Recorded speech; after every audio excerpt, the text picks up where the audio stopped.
And everybody's filtering in. Good evening and welcome, everyone. It'll take just a few minutes to get everybody in here. Okay, and then you let Yeah, you let me know when I can start. absolutely. Welcome, everyone, to the Migrant Trail Tuesday evening. Glad you are here. It just takes a few minutes for everybody to log in, and then once we feel like everybody's logged in, we'll get started.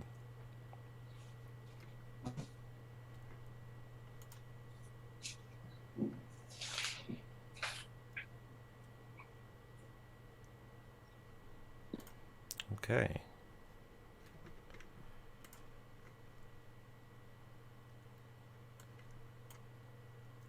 All right. I think it seems to have slowed down. So, Jamie, go ahead. Okay. Welcome, everyone. Welcome to what would be day 2 of the Migrant Trail. So day 2 of our virtual Migrant Trail walk.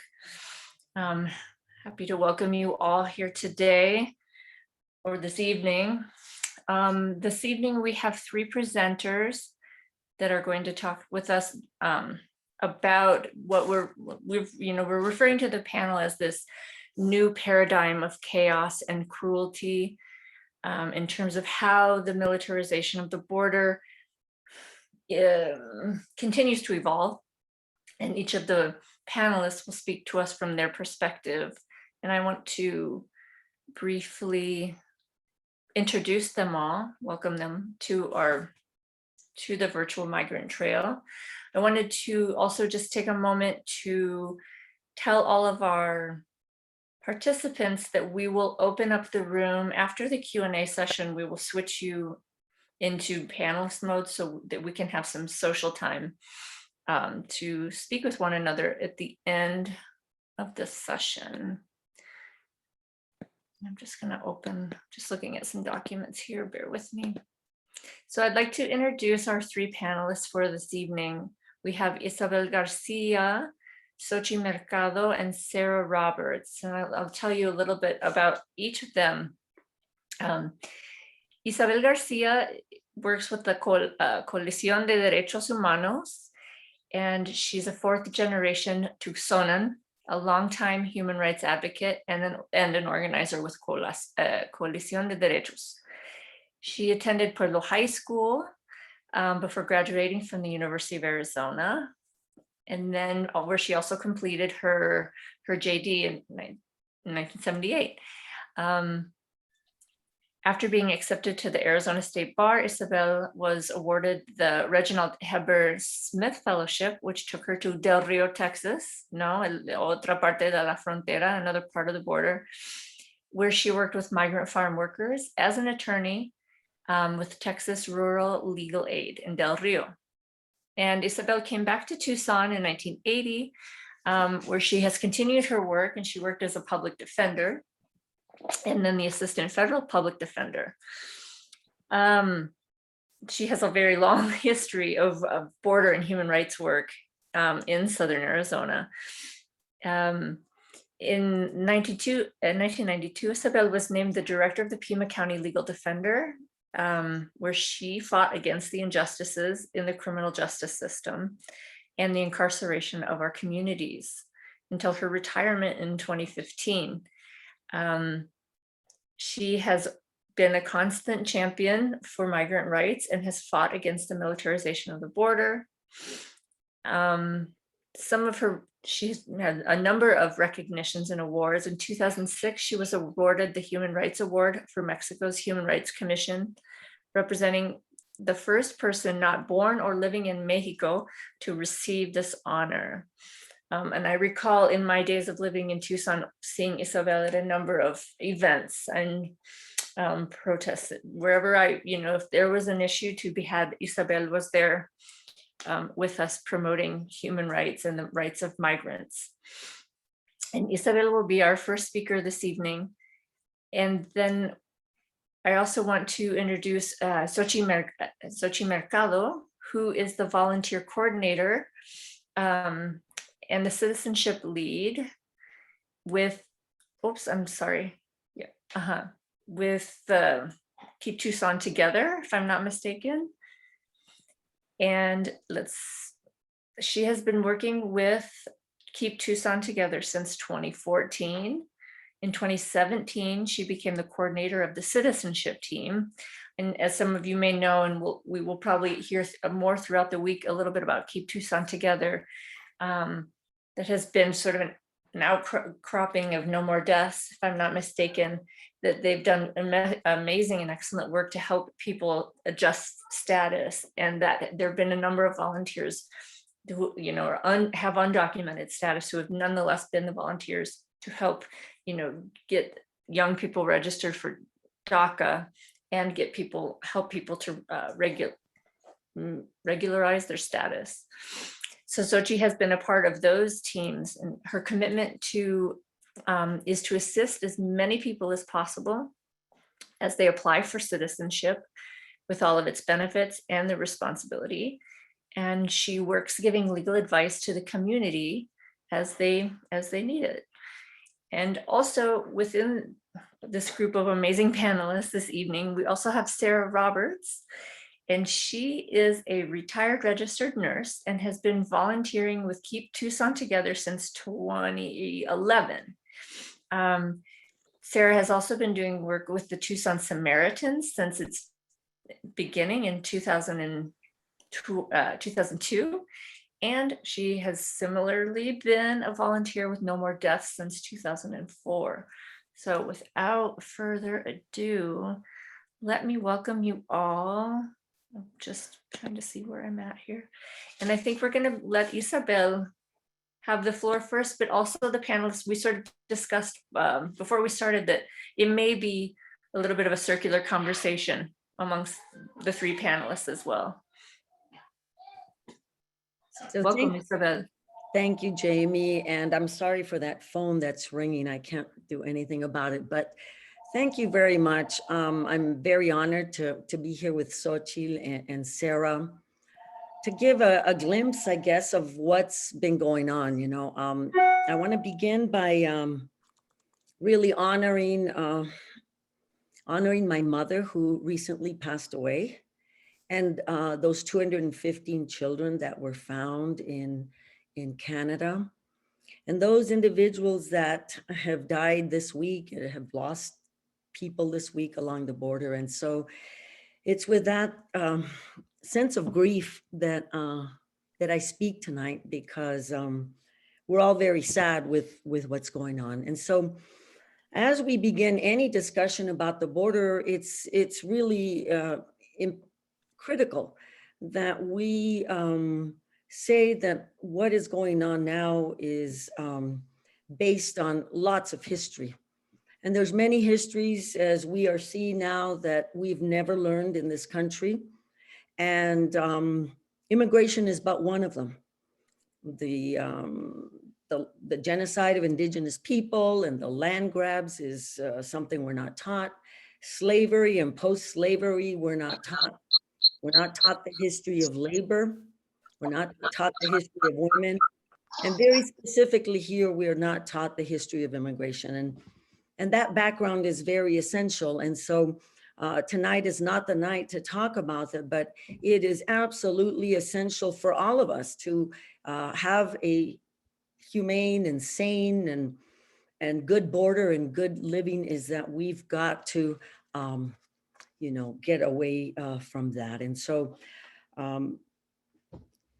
we all know what the militarization of this border has done to us.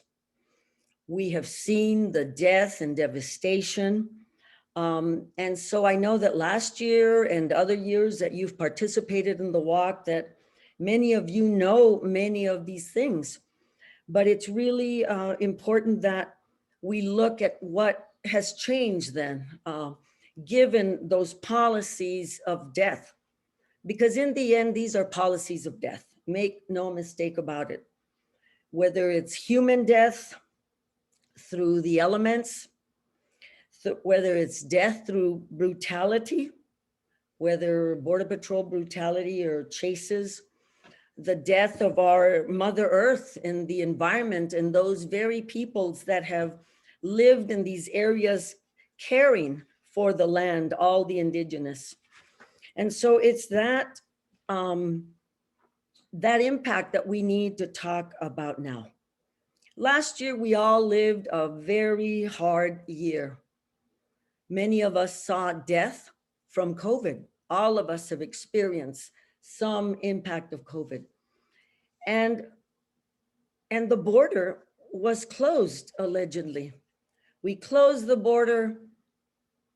They thought that there would be less death because the borders were closed. And as all of you know here, it's quite the opposite, that the more we close the border, the more death we will have. There is no going around that. And the death, well, I'll talk about the other kinds of death, but the COVID, of course, has taken so many of our folks. We don't even know how many along the border. We know that in the interior, in detention, there's been over 500,000 cases. I believe it's over 800 deaths in custody, and these are just the reported COVID deaths. The brutality of the Border Patrol continues, and I'll talk about that a little more, but it continues with no abating and with total impunity. For those of you that may not be aware, in February of 2019, the Supreme Court decided that victims of Border Patrol killings, and there's 6 families of Border Patrol killings where the death results in Mexico instead of the United States, even though the bullet came from the US. Nonetheless, because the person died in Mexico, the Supreme Court decided that there will be no justice. And when I say no justice, I'm not even talking about the criminal prosecutions, because those we have seen not prosecuted. We've seen people prosecuted and acquitted. We've seen people prosecuted and with hung juries a couple of times. In essence, they have full impunity, because not only are they escaping criminal prosecution, like Jose Antonio did very close to us here, and Sergio in El Paso, but now they are no longer entitled to any monetary damages whatsoever. The court said it was a political item and that the governments had to take care of it. And so there is, in essence, a license to kill in Mexico. We have 6 families that have gone without any kind of justice, and those are things that we need to look at. We have seen a variety of car chases, deaths along our border here in Arizona, as well as that horrific accident that happened, I believe, in the San Diego area. That continues without any slowing down.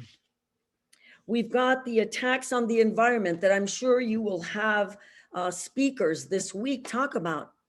But I, as a person that was raised here, and my mother was raised here, and with a father, an immigrant father from Mexico, we believe Mayo indigenous, that came here and taught us to respect the land. And the atrocities that have happened in Arizona are incredible. Arizona is the state that has suffered the most impact in terms of our environmental damage. And of course, you heard yesterday from our indigenous leaders what the impact has been on the indigenous nations that some aren't even recognized by the federal government. And so they continue to commit atrocities, whether in Texas to take out the liquefied natural gas, or here in this border to satisfy Trump and his ego. Now, the cruelty of all of these policies did not begin, as you know, very well know, did not begin with Trump. But it has pointed out where, for us as an immigrant activist community, has pointed out where it is that we then must focus our attention.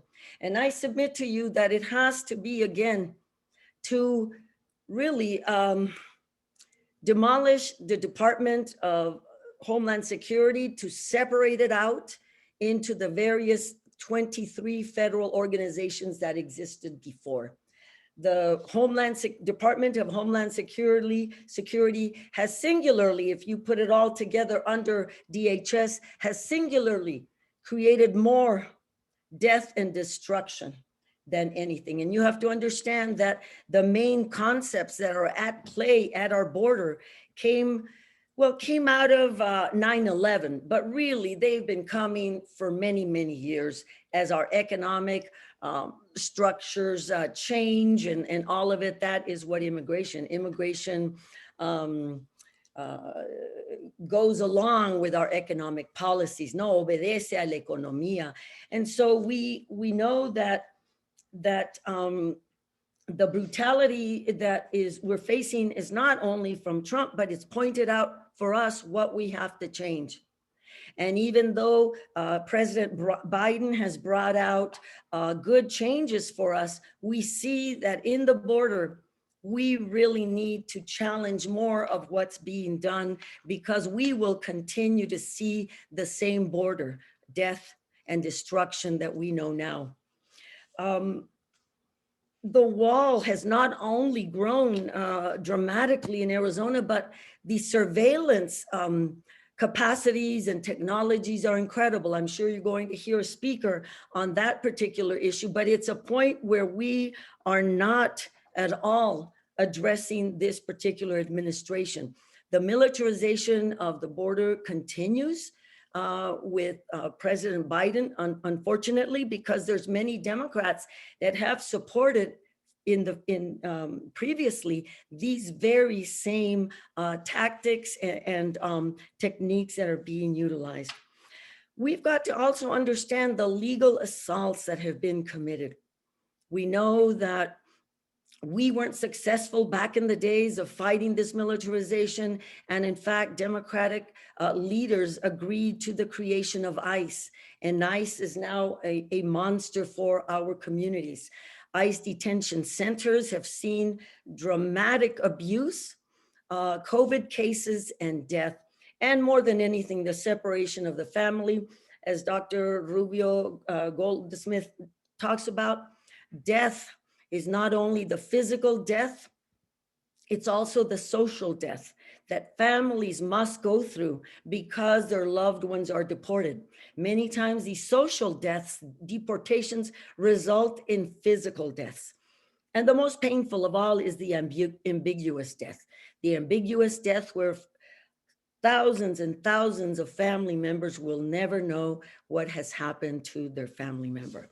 But going back to the legal assaults, it's very important that all of us see that Arizona was used not only as a laboratory for our border militarization techniques that have been brought to the interior, but also to utilize legal techniques to also criminalize our communities, to detain our communities, and to separate our communities in a way that I know will be addressed in another panel about how many of our people are not represented in a court where the most vital decisions are being made, whether you're going to be banished from this country or not. And so these legal strategies are coming from the right. And we're seeing strategies, of course, again, to limit who gets citizenship, who gets legal status. The Democrats and the Biden administration negotiated with themselves to exclude so many of our family members that have had a criminal conviction in their life, who have paid mightily, because in the state of Arizona and most anywhere, you pay very heavy prices. And after that conviction, then people are banished. This administration and the Democrats didn't even negotiate with the Republicans. They negotiated with themselves and said those with criminal convictions will be excluded. We have to look at how we've criminalized people also with what's called illegal entry and illegal entries. You must understand that this particular program of illegal entry and reentry was perfected in the state of Arizona, in the court in Tucson here, in order to be able to facilitate the mass prosecution, criminal prosecution. Remember, the narrative becomes poisoned against anybody who has a criminal prosecution. So I believe that was part of the motive, along with the profit motive, companies that have given to every Democrat and Republican that have been in these committees, like the last Gang of Eight that was binational. All 8 members of the Senate that were part of this committee received monies from the private prison industry. And so although we have seen a decrease, of course, of prosecutions for illegal entry because of COVID, make no mistake that the structures are still here. There's a lot of political push for people to be prosecuted. Yuma, for instance, the sheriff there is anxious for these programs to start, because these programs all bring in under this legal shield, all these legal, bring in all this. What I told you at the beginning were the 2 concepts: consequence delivery system and the whole of government. Our whole of government means that we must cooperate with Border Patrol. We did here for many years. The Pima County received millions and millions of dollars from a federal grant from DHS called Operation Stone Garden, to allow for deputies in overtime capacity to do the work of the Border Patrol and assist them. Along the border, these contracts are being filled. We had the 287Gs. We have all these other MOUs that are in effect with other jails and other prisons. And so these are the legal strategies that they continue to utilize against us.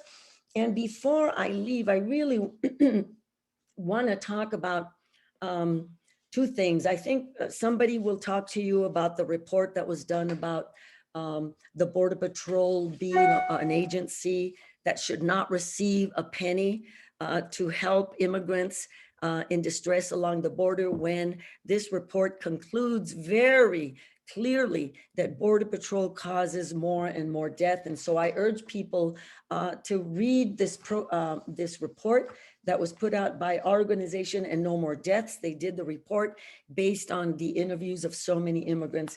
And the other thing I'd like to note is this issue of excessive force.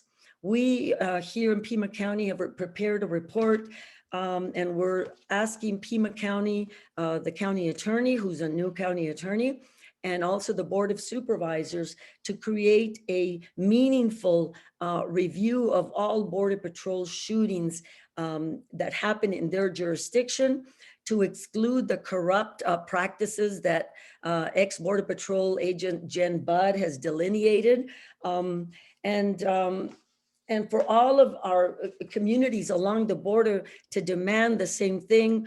In the end, I believe that we need to end the Border Patrol. We need to end the Border Patrol as it is. It is a deadly force that is out of control.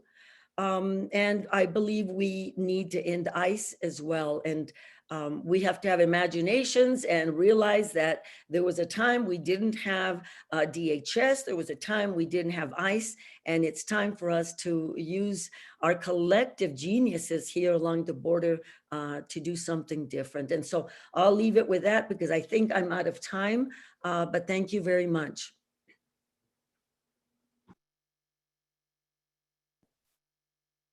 Thank you, Isabel.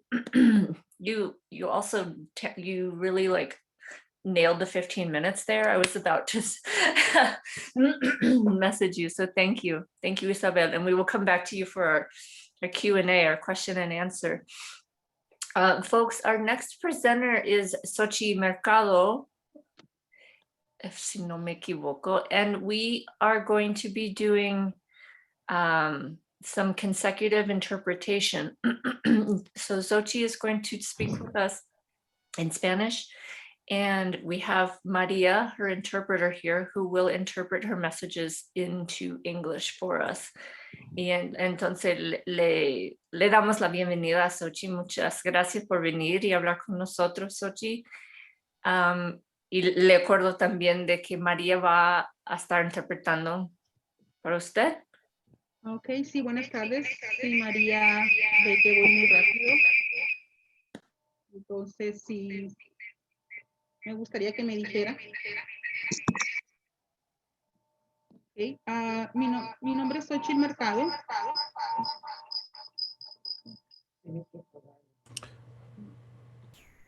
We just need to turn down volume, I think, if possible. Or, Margot, are you in the room too with your speaker on? No, I'm in the room, but I don't have a speaker on.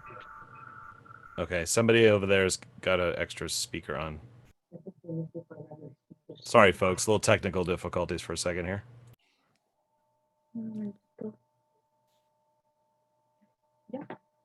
¿Ya está mejor? Sí, Ok, me parece. Sí, sí. disculpe primero, ok. Ok. Mi nombre es Xochitl Mercado, soy uno de los asistentes de Margot Cowan. Soy de My Keep name Talking Together. Keep Talking Together es una organización, un proyecto de no más muertes. Perdón. Este proyecto inició hace algunos años, en octubre del 2011. ¿Puede parar ahí, Con por 4 favor? valientes mujeres. My name is Xochitl, and I am I'm sorry, I got lost. It was too much. I'm sorry, can you please repeat? Sí, ok, mi nombre es Xochitl Mercado, ¿me escuchas mejor? Sí. Ok, mi nombre es Xochitl Mercado, soy uno de los asistentes legales de la abogada Margot Cowan de aquí de Keep Talking Together. Yeah, my name is Xochitl Mercado. I work with in Tucson, Arizona, with a lawyer. And siga, por favor. Ok, Keep Talking Together es un proyecto de no más muertes. Keep Tucson Together is is a project that is part of No More Death. Ajá, este proyecto fue iniciado por 4 valientes mujeres, Margot Cowan. This project was initiated by 4 brilliant women, very courageous women. Los nombres, por favor. Margot Cowan, Lupe Castillo. Margot Power, Lupe Castillo. Sara Lonis. Sara Lonis. Y Kat Sinclair. Y Kat Simple. Ajá, ellas vieron la necesidad que la comunidad inmigrante necesitaba cuando estaban en procesos de deportación. They saw the necessity that the community of immigrants they needed here when they were in the process of getting their citizenship, or they were waiting for. Ok, voy a hablar de nuestra directora Margot Cowan. Rápido, Margot Cowan es una abogada en prácticas generales de migración y una abogada defensor público. I will let you know a little bit about ¿puede repetir el nombre, por favor? Margot Cowan. About Margot Power, that ella es es la persona que trabaja para no. Disculpe, por favor, ¿puede repetir? Sí. Ok, Margot Cowan es una abogada en asuntos migratorios y en asuntos criminales. She works in immigration process and migratory procedures. Ok, sí. Nuestro programa ayudamos con DACA, ciudadanía, asilo político. Our program assists people with DACA, political asylum, and paro de deportaciones. And deportations. Yes, reunificación de familias o ajuste de familias. To be together again with their families or adjustments with families. Fianzas, permisos de trabajo y apelaciones. Work permissions, appellations, and fianzas. Sorry. No, está bien. Así voy muy rápido, dígame por favor. El sonido está medio extraño, pero sí le estoy escuchando. Siga nomás, por favor. Nosotros ayudamos a familias que están en cortes migratorias, que están bajo proceso de deportación. We help families that they are in process of immigration process. Ajá. Nuestro principal problema es que estamos viendo que las familias están sufriendo la separación por parte de migración. Our main problem is that we are seeing that the families are being experiencing the separation due to the situation with the policies of migration, the migratory sí. policies. Los padres los padres y los hijos desafortunadamente están sufriendo económicamente, pero lo más duro es que están sufriendo en su salud ya al estar en un proceso con migración. The parents and the people that they are waiting for this process, they are suffering with their health. El pensamiento de todos los padres que emigramos a este país es dar una mejor calidad de vida a nuestros hijos. The majority of parents that we move to this country is with the hope to give to our children a better education. Pero cada día las leyes de migración nos están cerrando esa puerta a todos los padres inmigrantes que venimos a este país. But the migratory rules and policies, they are really closing all our opportunities when we come here. Yo soy un padre que está pasando por esta situación a pesar que soy parte de una organización y sé el sentimiento y el dolor que como padre tenemos todos los inmigrantes que venimos a este país. I have myself feeling that as a parent of, as an immigrant parent, and even though I work for an organization, I feel the pain and I feel the how hard it is for parents when they come here. Esto nos está afectando económicamente en nuestras familias, pero lo más triste es que estamos viendo que nuestros hijos están sufriendo, que les está afectando en su salud, en su ansiedad, en su depresión, al saber que los padres podemos ser deportados en cualquier momento. And this is very complicated because it's affecting the children because they are scared and they have anxiety thinking that the parents can be deported. Millones de niños están siendo afectados, siendo ciudadanos americanos o no siendo ciudadanos americanos. Thousands of children, they are being neglected and they are having issues no matter if they are citizens or no. Tenemos casos aquí en nuestra organización en que los padres vienen nerviosos porque sus hijos los amenazan que si son deportados, ellos se van a intentar en suicidarse y eso me puso a mí en ver que la salud está afectando a estos niños. I have spoke with some parents that have told me that their children, they are telling them that if they are deported they will commit suicide, so that has been very hard to process all these mental issues. En lo personal, tengo una niña de 12 años y ella constantemente todos los días está angustiada si mamá va a volver a llegar a casa. Incluso hace 5 minutos me mandó un mensaje y me dice, ¿por qué no has llegado? Esa es la ansiedad que está provocando. I have a daughter, she's 12 and she's already showing anxiety and she's anxious because she already texted me a few minutes ago to see if I'm coming back home. También estamos viendo que en las escuelas a estos niños les está afectando. Los maestros me dicen que los niños lloran porque piensan que llegar a casa no van a encontrar a sus padres y eso es muy triste, es como una tortura para ellos. Also, I have get to know that the children, they are very nervous in the school and they are they are scared and anxious that they when go back home they won't see their parents anymore, so that is very sad and is affecting their learning process. Incluso los niños están perdiendo su identidad al no querer hablar español porque tienen miedo que al saber que hablan español sus padres no tengan documentos y vayan por ellos. Um, Even the children, they are even losing their language because they are scared to use Spanish because they think that if people hear them speaking Spanish, their parents, they are going to have problems and they will be deported.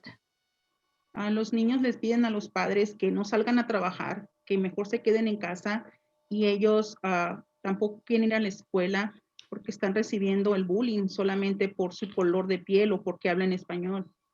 Um, the children are asking their parents to don't even go to work, or they don't want to go home to the school because they are experiencing to be bullied because their color or their skin color, or because they are no like the other people. Tal vez también los medios de comunicación tengan un poco de culpa al decir este tipo de noticias mal informadas y están haciendo que millones de niños y padres de familia tengan miedo a salir a trabajar, a la escuela. Esto está afectando su vida diaria.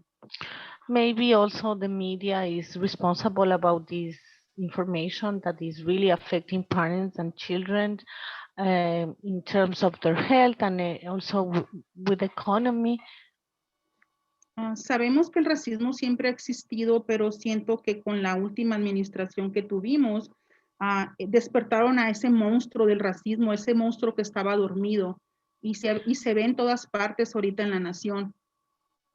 I personally believe that the racism has been always there, but with the last administration, I think that it has been more clear, more around us. It's a Ah, monster. Mujeres recibiendo violencia doméstica en sus casas por partes de ciudadanos o residentes legales que les dicen que por el estatus migratorio no llamen a la policía porque se las van a llevar a ellas y efectivamente eso está pasando. A lot of women, they are experiencing domestic violence because their partners that they are citizens, they are threatening them that if they say something, they might be deported. Un caso que pasó el día de hoy abrieron mi carro en donde yo vivo. No quise llamar a la policía por lo mismo, a pesar de que sé mis derechos, también no creo en las autoridades, no creo en la policía por ver tanto acoso que tienen con el indocumentado. I personally had an issue today. Somebody opened my car, but I didn't even call the police because myself, I don't believe in the system and I'm scared. También tenemos padres que tienen miedo de que sus hijos DACAs pierdan este alivio, alivio temporal. Entonces, ellos también tienen miedo de perder su estatus por todo lo que escuchan, por todo lo que están viendo. Also, they are students DACA that they are scared because they are listening all this situation and they are scared to lose what they have. Personas que están aplicando para asilo, que todos sabemos que vienen huyendo de sus países donde hay violencia, narcotráfico, violaciones incluso al cruzar la frontera. Ver los cambios que ha tenido el programa de asilo los espanta también. People who are looking for political asylum, that they are clearly escaping those countries because they are in danger. They are also scared here. They don't feel comfortable with all these policies and situations. Cuando nosotros venimos a este país, venimos huyendo de tanta falta de economía. Entonces pensamos que venir a este país nos va a dar una solución. No venimos por una solución, venimos a trabajar, pero sí nos gustaría que se nos respetara y se nos respetara también nuestros derechos. When we come to this country, we come with the hope that we will be able to work and have a better life. But with this situation, we are unable to do nothing, and we are losing hope. También mi inconformidad es que en este caso yo soy mexicana, mi país México es el país que recibe menos visas para muchas cosas que los centroamericanos. No estoy quejándome de esto, pero es también la ley de inmigración es muy injusta. Also, myself, I come from Mexico, and I know that Mexico is one of the countries who has less visas as well as countries in Central America. So I think that that is very unfair. I'm not trying to complain about that, but still, they are very, very drastic policies that make things more complicated. También con las políticas de migración, personas incluso que tienen su residencia permanente tienen miedo a perder su estatus migratorio, tienen miedo a aplicar a ciudadanía porque ahora están las cosas más difíciles hasta para ciudadanía. Even people that they are citizen, they are scared to apply for their, no, people have a green card and they can be okay. They are scared to apply for citizenship because they they know that the situation is so complicated and it's getting more difficult, so they are scared to even file to apply for the process. Incluso nos damos cuenta que el pánico está en toda la comunidad inmigrante, tengas o no tengas documentos. La policía está actuando como si fuera Border Patrol. Entonces, pienso que todos los abusos que se cometen dentro de nuestras casas, dentro de nuestra comunidad, van a seguir si las autoridades no dejan de llamar a migración. Even people who have their citizenship and their legal documentation, they are scared with this behavior of the police, that they are acting like border patrol and everybody is scared, so the situation is not good. Los centros de detención, diariamente recibimos de 15 a 20 llamadas del centro de detención, donde ellos no están recibiendo una buena comida, donde ellos no están recibiendo un buen servicio médico. We have a lot of calls daily that they report that they are not receiving good services in terms of their health or basic services. Hoy recibí una llamada del centro de detención. Está un detenido con insuficiencia renal. Tiene 25 días solicitando que lo atienda un médico de ahí del centro de detención y él no lo ha recibido. Él está en un constante dolor. Entonces nos damos cuenta que ellos están tratados como animales. It is a person that I know that has suffers from renal insufficiency, and he's still waiting to be approved to have even services to see about his health. So the situation is not good at all. Cuando un detenido es llevado al centro de detención, no solo afecta a él, afecta a sus hijos, a su esposa, puesto que no tienen que comer en casa, no tienen cómo pagar los biles. Entonces la desesperación de ellos es enorme. Entonces está afectando esto en su salud, en su economía. The people who are having this type of situation, they are living with a lot of fear, and they are having issues economically and also with their health, so they are living in constant fear. Quiero aclarar que como inmigrante, los inmigrantes también pagamos nuestros impuestos, tratamos de hacer todo conforme a la ley, se podría decir, y aún así estamos recibiendo desprecio, estamos recibiendo daño en nuestra familia, en nuestra economía. Entonces, mi pregunta es, ¿cuándo va a parar esto? I have to say that immigrant people also, they pay their taxes, so we are doing everything that we have to do. But even though we are bullied and we receive we are not good, we are being seen bad, so that is not fair. Porque nuestros hijos ciudadanos americanos, tengo 2 hijos ciudadanos americanos, tengo una hija que era DACA, ahora ella ya es residente legal y aún así ella tiene miedo de perder su tarjeta. Tengo hijos ciudadanos, uno es un veterano de la Fuerza Aérea y esto le afectó en su carrera, el que su mamá como inmigrante indocumentada sea deportada. I have a daughter who was DACA, now she's already legal resident. However, she's scared also to lose her status, as well as my son, that also he's scared because I am the mother and I don't have documentation. En caso de mi hijo, voy a hablarlo rápido, mi hijo es un veterano de la Fuerza Aérea, él entró en una depresión. Por mi caso, él estuvo 4 meses hospitalizado en un psiquiátrico, su carrera se vino abajo, él tenía un puesto muy importante, no puedo platicar mucho porque es algo privado, pero esto está afectando a nuestros hijos y es triste que esto esté pasando. I have to say my own experience. I have a son who used to work for the Air Force, and unfortunately, he was experiencing depression, and he had to lose his career. And I cannot say more because it was confidential information. But it's very sad to see this type of situation.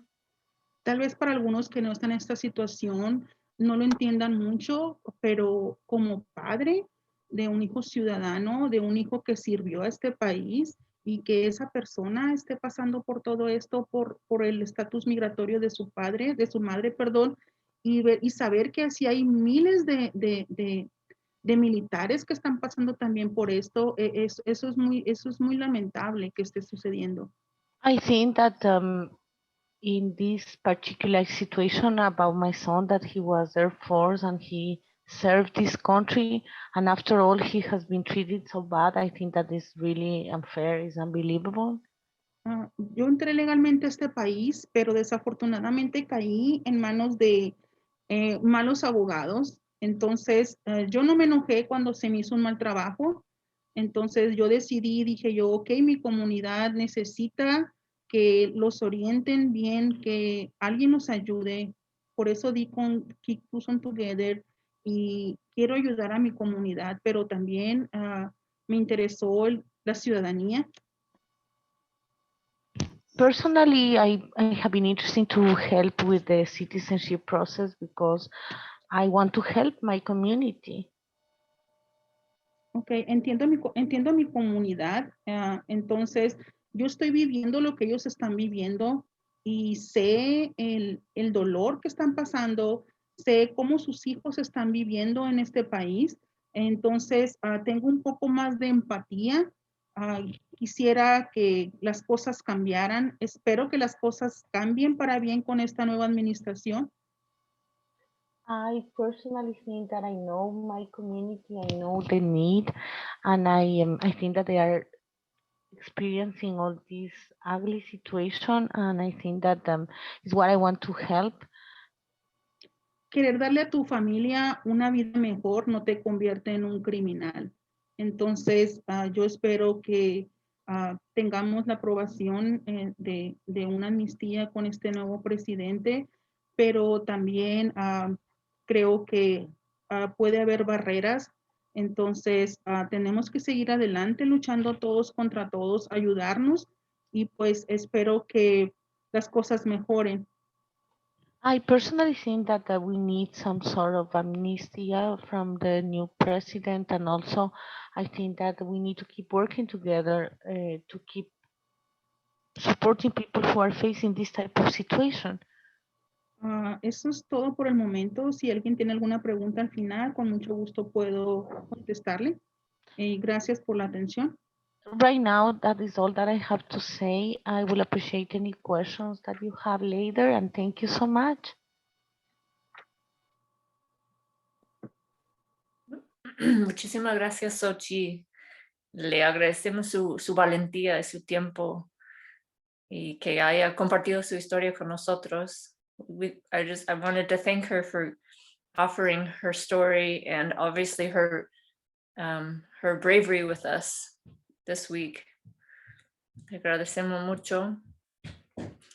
Oh, and there's Ernesto, everyone.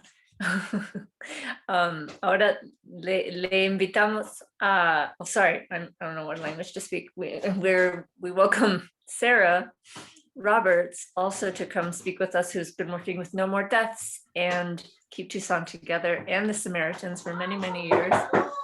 And in keeping with Migrant Trail tradition, when we're in the virtual environment, we also have Ernesto. So I'm going to try to mute out and hand things over to you, Sarah.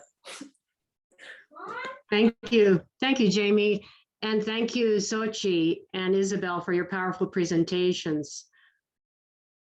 And thank you to the Migrant Trail for inviting me. It's an honor to be invited to be present and to walk with you all on the Migrant Trail. It's a blessing to be involved in this sacred community, defying the borders that divide and advocating for the human dignity of all. I want to start by mentioning the goals and some of the themes of No More Deaths work. the different projects and sort of spokes of the wheel, as some refer to them, emphasizing they are all connected and working towards common goals as a community response amid the chaos and cruelty of current border policy and amid the realities of the desert. No More Death's work has expanded through the years as a response to the changing needs in the borderlands and through creative reimagining by volunteers joining the work from many different places geographically, as well as diverse backgrounds and cultural and ethnic identities. It's really their creative energy and dedication of the new volunteers that have joined us and have brought the work along and helped to grow and sustain that work of No More Deaths for 17 years now. The mission of No More Deaths is to end death and suffering in the Mexico-US borderlands. Through civil initiative, people of conscience working openly and in community to uphold fundamental human rights. The themes of No More Deaths work focus on the following: direct aid that extends the right to provide humanitarian assistance, witnessing and responding, consciousness raising, global movement building, and encouraging humane immigration policy. No More Death projects include Desert Aid, where volunteers maintain a humanitarian aid presence 24/7 at camps in the desert and also out on trails, providing life-saving water, food, and medical attention and respite. No More Deaths protocols are based on the International Red Cross Code of Conduct and the Universal Declaration of Human Rights. In all of our work, the humanitarian imperative comes first. We work in accordance with the International Committee on the Red Cross principle that relief aid must strive to reduce future vulnerabilities to disaster, as well as meeting basic needs. Humanitarian relief is both a matter of handing a dehydrated person water and of preventing further exposure to extraordinary threats to life and safety. And the realities of the desert are that people do face very extraordinary threats to life and safety. Travel through unknown and challenging terrain, becoming ill, injured, or otherwise unable to keep up and getting left behind, having misleading or false information, and being scattered by Border Patrol tactics. There is lack of access to potable water, food, there is sleep deprivation and extended physical exertion resulting in exhaustion and then a lowered immune response. Environmental exposure to extreme temperatures contribute to and exacerbate pre-existing illnesses such as high blood pressure, diabetes, and heart disease. Environmental extremes and lack of supplies lead to dehydration. Everyone out there is dehydrated. Heat illness, changes in mental status, kidney damage, musculoskeletal injuries, and blisters. Many of the deceased who have been found have blisters on their feet. This has slowed them down, resulting in getting left behind, and ultimately resulted in death. Other risks are threats of violence, an inability to report emergencies, or the fear of accessing emergency services or of reporting emergencies, because that would involve immigration enforcement. All of these conditions speak to the chaos and cruelty of the situation migrants find themselves in, even now that we are in the Biden administration. And the reality is that under Biden, there is no organized plan, and most people seeking asylum are not able to present themselves at the border, but must risk extraordinary threats to life and safety by crossing the desert. Adding to this, there is no one at the mid and lower levels of current immigration enforcement who we as advocates can be in dialogue with. The other projects of No More Deaths are aid in northern Mexico. Volunteers provide phone calls and first aid to people expelled or deported and to those heading north. After the No More Deaths Nogales project began in 2006 in coalition with Mexican partners, No More Deaths volunteers began to hear stories of abuse and denial of basic needs such as food, water, and medical assistance while in Border Patrol custody. And this led to the Abuse Documentation Project, with the documentation and publication of Crossing the Line in 2008, followed by A Culture of Cruelty in 2011, Shakedown in 2014, and a 3-part series in collaboration with La Coalición de Derechos Humanos called Disappeared: How U.S. Border Enforcement Agencies Are Fueling a Missing Persons Crisis. The latest installment was published in February 2021. And Isabel mentioned this as well. Left to Die: Border Patrol, Search and Rescue, and the Crisis of Disappearance. And this report finds that Border Patrol systematically ignores and mishandles the search and rescue emergencies of migrants who are funneled into dangerous and remote terrain by the agency's policy and practices. The report also finds Border Patrol obstructs family and community search efforts, leaving thousands to die. You can access that report at the No More Deaths website, nomoredeaths.org, and there is also a link in the Migrant Trail packet for participants. No More Deaths Search and Rescue and Recovery maintains a hotline taking reports and mobilizing search teams, responding to reports of missing persons or those left behind, and when law enforcement refuses to respond. The hotline is receiving very high numbers of calls every week. In essence, there is a search and rescue crisis in the borderlands.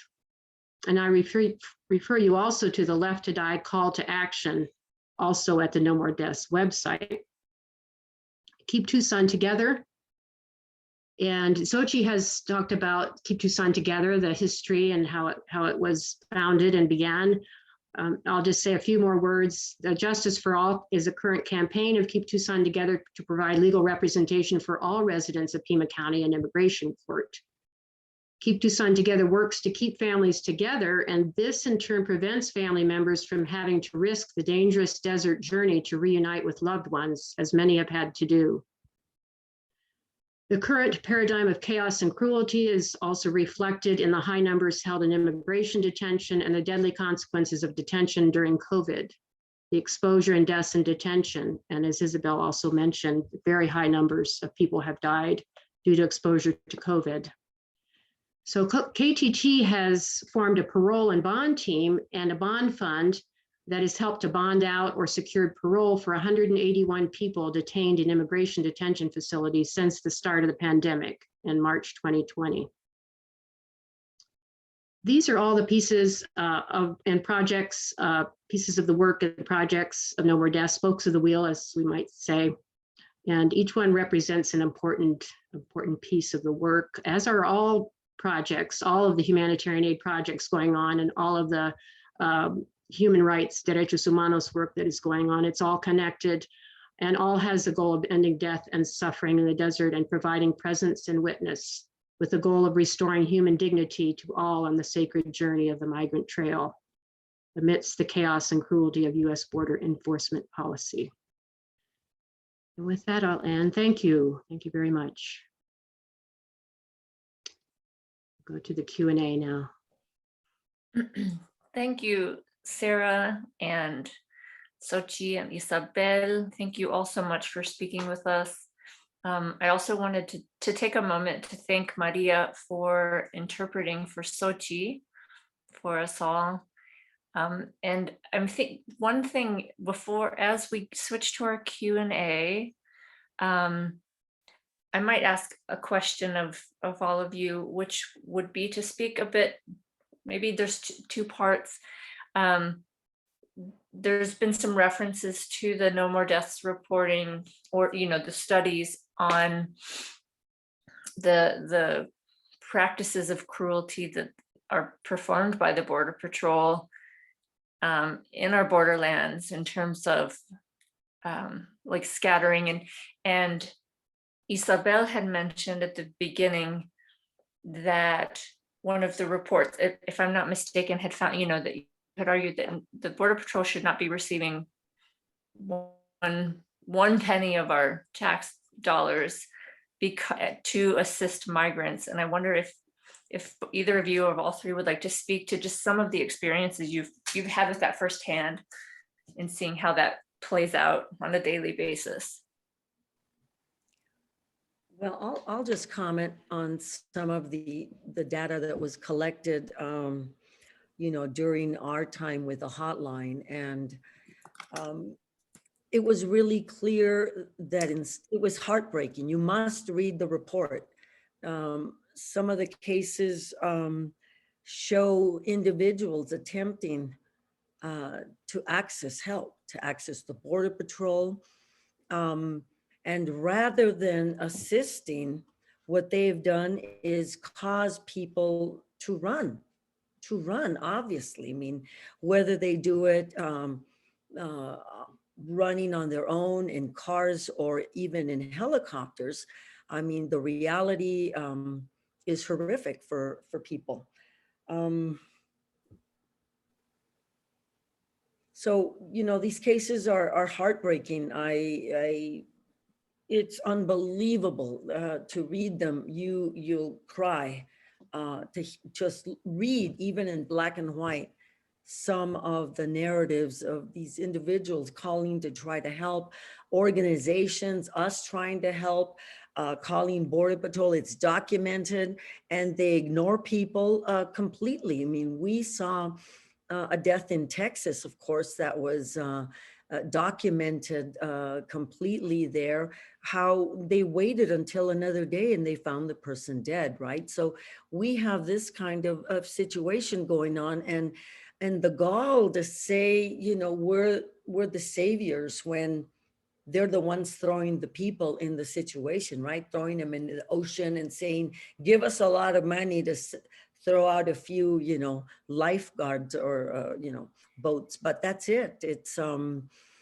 It's absolutely unacceptable that they receive any money. This has to be known by the American public, because the Democrats at this point are looking to the experts.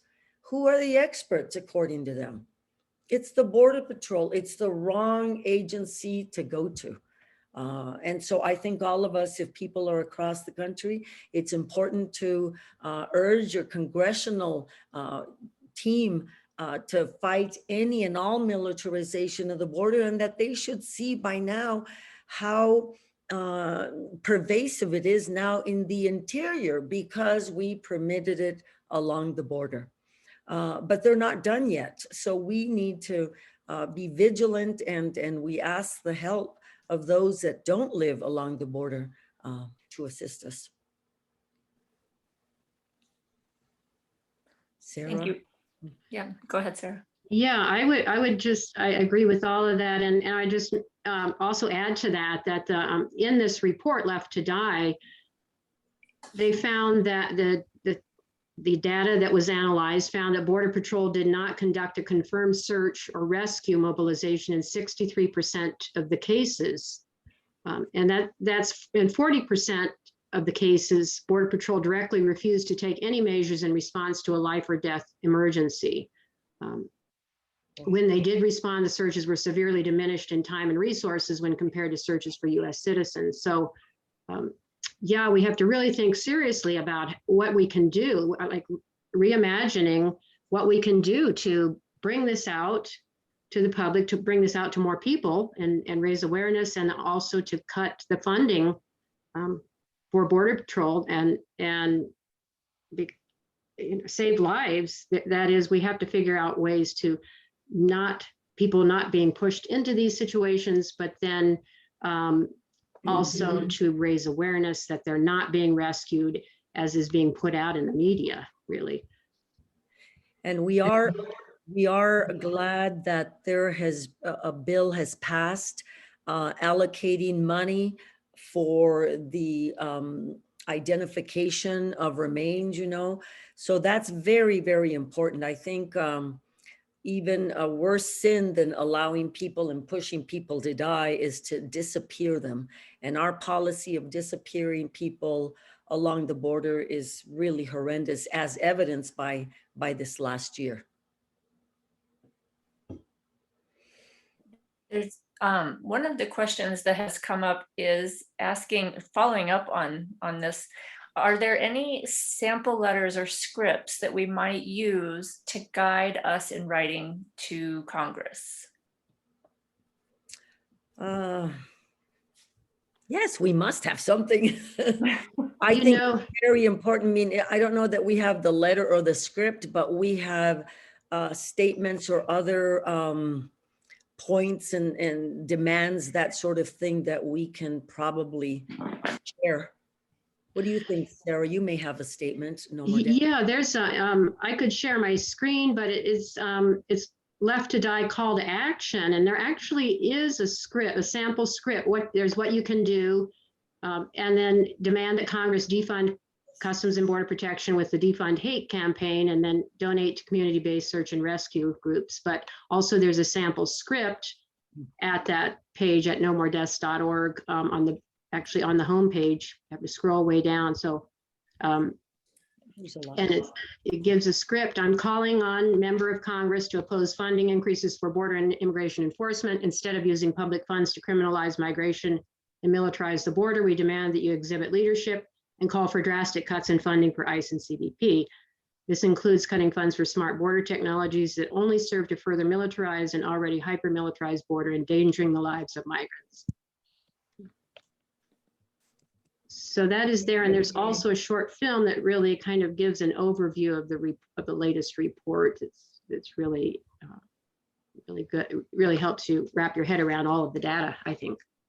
Mm-hmm. There's a follow-up question here from John that's asking if the funding was to be removed from CBP for search and rescue, what other model would you suggest being put in place? So, for example, moving funding to nonprofits, or would they have the resources to help, or would it be a different agency? You know, I think that obviously this report, I agree with that we need to stop their funding. At this point, we need to give support to humanitarian aid organizations along this border in California and in Texas.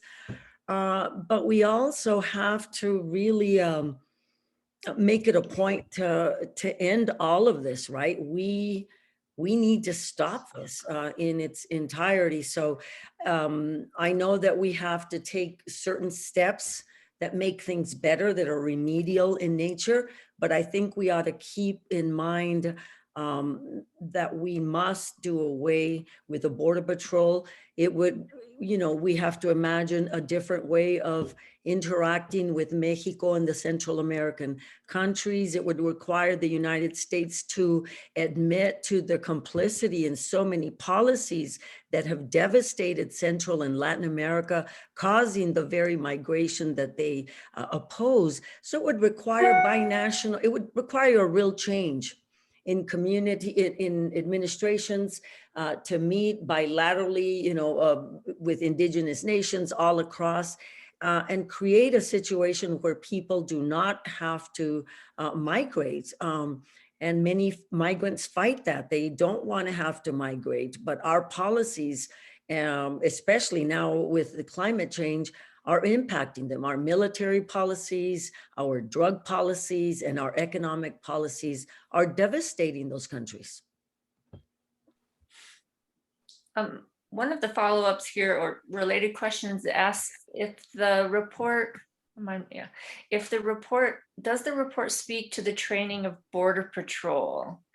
And I think this is the second part. Seems that Israel has trained or is training Border Patrol agents. If any of you can speak to that.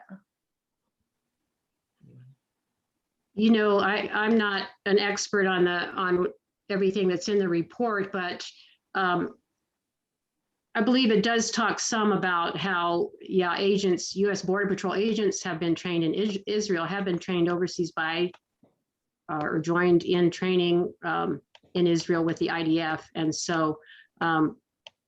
You know, I think basically that the ask within the report is to really reimagine what it means to offer search and rescue in the borderlands and to save people's lives, and not to say you're going to be out there saving lives when you're not putting resources that way, or very rarely doing that, as the data shows. And so I think we do need to raise awareness very persistently about the ties with militarization training in Israel too, and the consequences of that, the consequences of the militarized situation there in Palestine and how that compares to our borderlands, the militarization of our borderlands. And we need to raise awareness continually and persistently about that, and ask for that and try to reimagine what could be a solution to that. You know, I mean, I don't know that we have the solution right now, but we need to raise awareness and work towards that reimagined solution. Yes. I think one of the things that's notable when you're talking about some of the statistics in terms of the percentage of searches, or sort of the high rates of denial of rescue that the Border Patrol actually, I don't know, like performs, is completely contrary to the public image that they have sold or promoted, like on these popular television shows that have been in, where cameramen or the camera people have been embedded with the Border Patrol. The image that they create is that search and rescue is a big part of what they do. And of course, at no point in this sort of media display do they ever discuss how they would not go rescue someone, when in fact No More Deaths has found that to be, you know, far from the truth. And how can we accept the expenditure of so much assets, as they say, so much money, to conduct an assault of the No More Deaths land out there? I mean, the camp, unbelievable to see those videos. That should not be acceptable to us. That's our Border Patrol doing that. Our Border Patrol was in Washington, D.C., and they were in San Diego. And that is that whole of government concept that they are wanting to be part of everything. Border Patrol rescues people up in the mountains if you're a German visitor. And they're also involved in the surveillance and arrest, as you saw in Seattle. All of those unidentified individuals came from those departments. Yeah. I don't know if any of you would want to speak, to the extent that we may have participants that are unaware, unfamiliar with the new, if you want to speak a little bit about the No More Deaths camp that has been attacked, or now multiple times by Border Patrol. Any of you want to speak a little bit about what that is, or what those stations are, and the services they provide, and how they've had to deal with Border Patrol? Yeah, I think so. We can talk about the raids that happened this last year under Trump, right? So last summer, and I believe it was July, and again in October, and threatened again in December, but Border Patrol brought in intense military equipment, surrounded the camp, and basically threatened to arrest people, and went in and took over the camp with their big guns and surveillance equipment, and basically took all of the immigrants, all of the travelers out of the camp, and took them into detention, into their custody, and wrecked the camp. In one of the raids, the camp was thoroughly wrecked, and they confiscated telephones and things like that. So there was a lot of destruction that went on, and a lot of reporting on it in the media, and that is also, there's also references to that at the No More Deaths website with a little bit more detail, or the Facebook page. And so yeah, it was just an incredible use of resources and an incredible oppression of people trying to provide humanitarian aid to people who need humanitarian aid, and who need to have who need that assistance to prevent their death and suffering in the desert, and all caused by U.S. border policy. And I'm so cynical. I also believe that they do that as training events, because they know you're not dangerous. They know no one in the camp is dangerous, and yet they assaulted it. I believe sometimes they do this, for that purpose, to train. That's right. Yeah. frightening and interesting. There are a couple questions here from Scott, and I'll start with the second one to Sochi. Where and how do the people find hope in their situation, and what helps the children the most?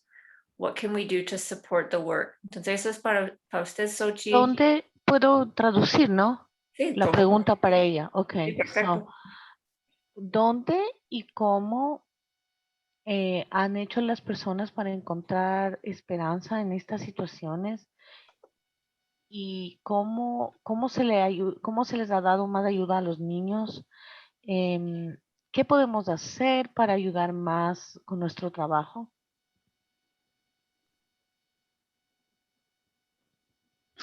Ok, voy a hablar sobre los niños en las escuelas. Las maestras me han preguntado qué se puede hacer, qué pueden hacer por ellos.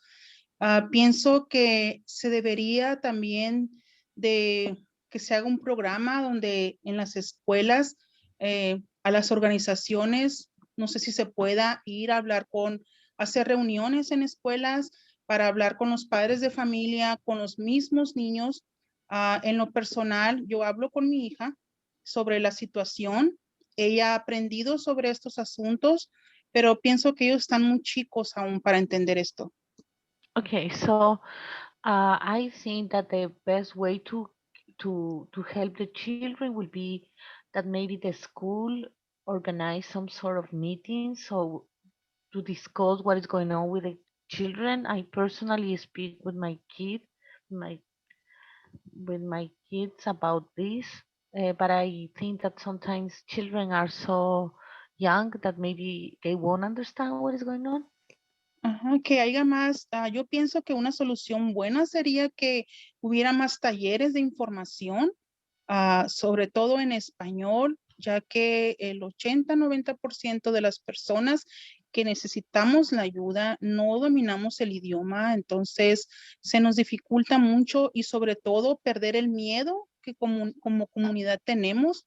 Pienso que sería I'm sorry. I believe that one way to be more supportive will be to try to create more workshops that they will be in Spanish so people can have more access to information. Pienso que también ayudaría mucho que gente se involucre, que aprenda sobre lo que realmente está pasando en la comunidad inmigrante. No, I also believe that it's important that other people they get to know what is going on, and also that they engage more in the activities to help the community, and also um, uh, yeah, I'm sorry. Yes. que haya más empatía por los medios de comunicación, ya que los medios de comunicación también deberían de unirse en esta lucha y no solamente para ganar rating en otro tipo de información. I believe also that the media should join this cause and be help to access information instead of just worried about getting more rating. Y también que sea un poquito más fácil ahorita la ciudadanía para que muchas personas salgan a votar y sean escuchados y nos puedan ayudar a los inmigrantes a cambiar nuestra calidad de vida. And I think also that it's important that people who have the citizenship they access to vote so they can help us to change what we need. Creo que eso sería de muchísima ayuda invertir en información, abrir más talleres. Creo que eso sería de mucha ayuda ahorita y tener más empatía. I believe that to invest in organizing workshops that they are in Spanish so people can access, and also that is the best tool that we can use to try to support these people.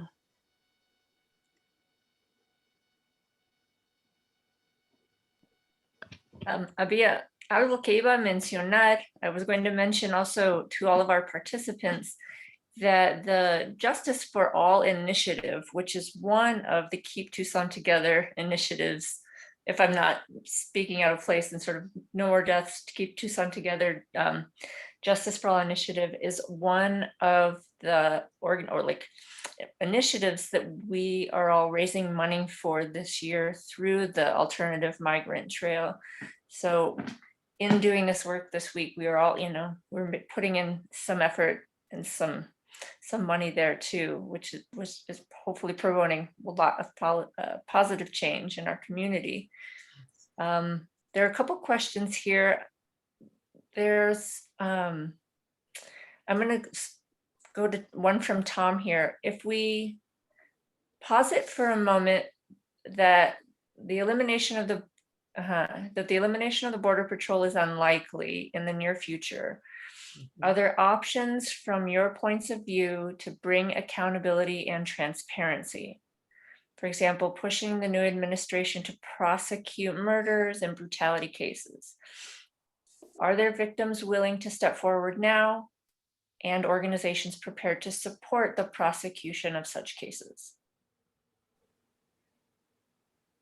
Well, there's already prosecution of murders. I don't know if he's, Border Patrol murders, maybe.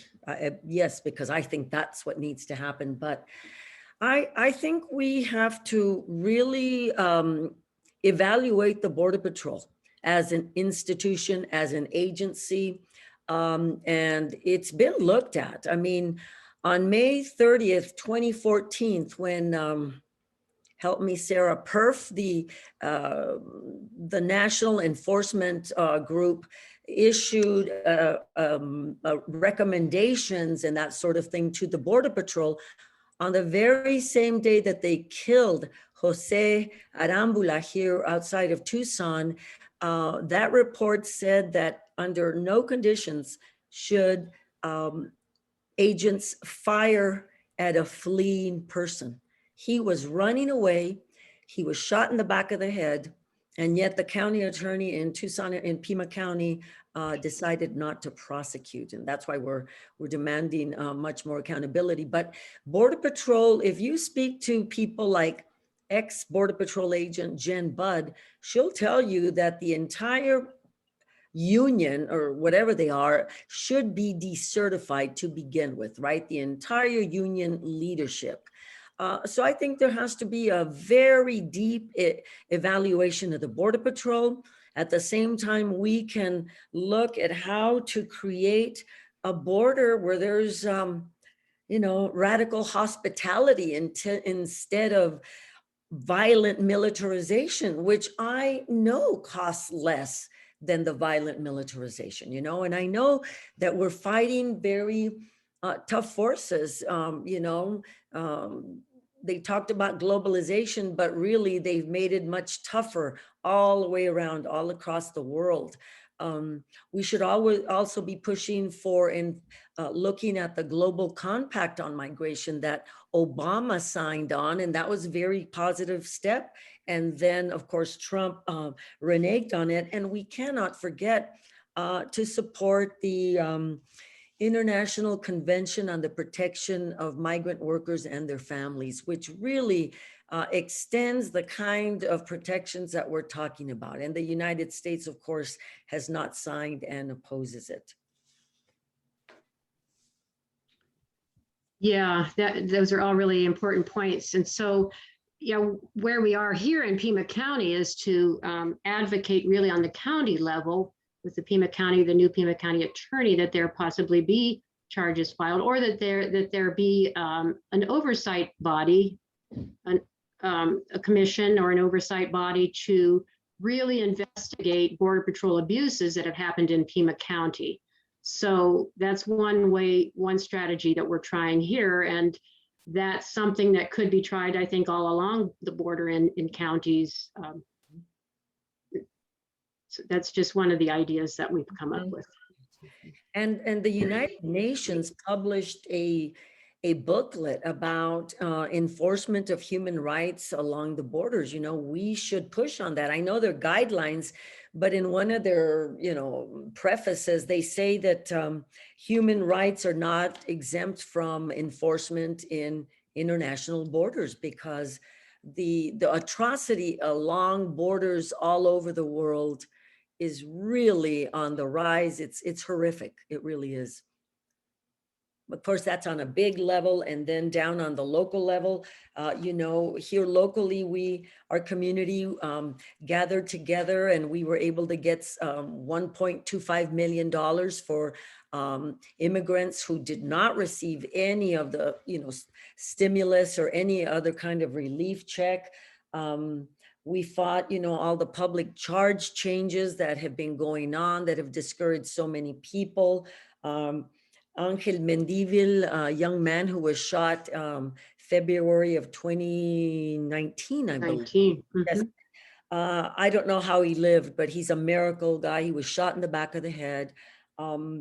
And the border, they even refused to give the agent's name, the agent who fired, and they're fighting all of these cases. So for us, you know, I wish we can all channel Taide, who is the grandmother of Jose Antonio Elena Rodriguez, who was shot, the 16-year-old who was shot in Nogales. She is a fierce advocate and human rights leader. The community here gathered to take her and the mother of Jose Antonio, along with the parents of Sergio Hernandez Huareca from El Paso, so that they could go and face the justices. You know, the justices had to face them. And they nonetheless ruled in such an inhumane and really intellectually dishonest, if you read their opinion. But in any event, we need to press the Congress to make some changes to provide remedies for these families who have so been unjustly treated in these murders. Thank you for that. That's, yeah, the list, it's overwhelmingly horrifying. Isabel, you've mentioned Jen Budd, who's a former Border Patrol agent, and just to mention that she is joining us this week on Thursday as well. And Katie Mirza from the National Immigration Council, American Immigration Council.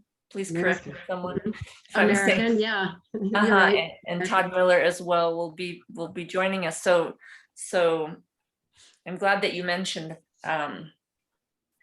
I mentioned that and mentioned her experience, and she will be here to follow up.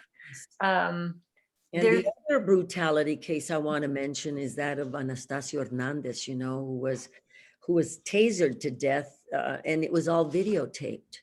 And there were no criminal charges. I mean, it's just been atrocity. But luckily, it's the University of Berkeley, I believe, Sarah, took the case to the Inter-American Commission of Human Rights, and 3 of the DHS former officials presented testimony that it was a cover-up from the bottom to the top. And you know more, Sarah, maybe you'd like to talk about that case. I think, yeah, I think Jen will probably talk about that case. She gave testimony to support that complaint at the IACHR. So I think that's a really important way of advocating for change and for working to end Border Patrol brutality and use of excessive force is really pushing it in international bodies, because we're not seeing it happen at all much, except for the perf. The perf was a start, I guess, the police enforcement review report that Isabel mentioned, but there needs to be a lot more accountability and reimagining of the Border Patrol. I mean, I think, yeah, the Border Patrol could be an agency that helps protect the environment along the border, or some other really goal that really helps humanity, right? I don't know if others have ideas about that. There's a question here in the Q&A that's another question about the Tucson area, that on the local level here in Tucson, we now have a tent facility that has just opened. Am I wrong that it is that type of facility? And how can we demand and assure some oversight there? And how do we bring more attention and questions about that? And I think you all can speak to that. And some of us have been working, if that tent city is in fact the Endeavor's site? I'm not sure. Maybe you could speak to that. I don't believe it's the Endeavors, but you may know about the tent facility. All I saw what was in the newspapers. I think it's pretty appalling. I think that on the border there need to be, especially now that they've done away with these Mexican, protocols, stay and remain in Mexico, that they've got to give them real life. And if we treat this situation as a humanitarian crisis, because we've created a crisis, refugee camps all along the border. And so I think that kind of attention has to be had. Instead of giving more money to the Border Patrol, instead of putting that serpentine wire that was, it's unbelievable, the money that is spent. I guess that's something that people in the interior don't realize at all, the money that is spent here. And that's why Scott or somebody asked about whether, how we can end this militarization. It's hard because I really don't know that we can. The forces are so tremendous here along this border, for national security now, which is protection really of capital. It's going to be, the focus is on the trade and of course the obstacles for people. Sarah, do you know more about the tent? Oh, and I want to clarify that so the tent city is not the Endeavors site, and I don't know if we've talked about Endeavors at all this week, but they've received a no bid contract to house family. And now I'm going to speak with less information, to house people in Tucson. A little over 1,200 people for over $86 million to an agency that has no record. The questions are huge. We met with Congressman Grijalva, and he's on board. He finds this totally unacceptable. And so I hope that people can help push for that, because this community has long fought and even with each other to create a situation where we can welcome people, right? Nonprofit receiving some governmental help, but not much. And then to give 86 million for a mere 1,200 beds, and with people no record on any of the multitude of questions, beginning with indigenous languages, that are found with many migrants along this border. So I think it's really one of the key things that we've got to defeat. Mm-hmm.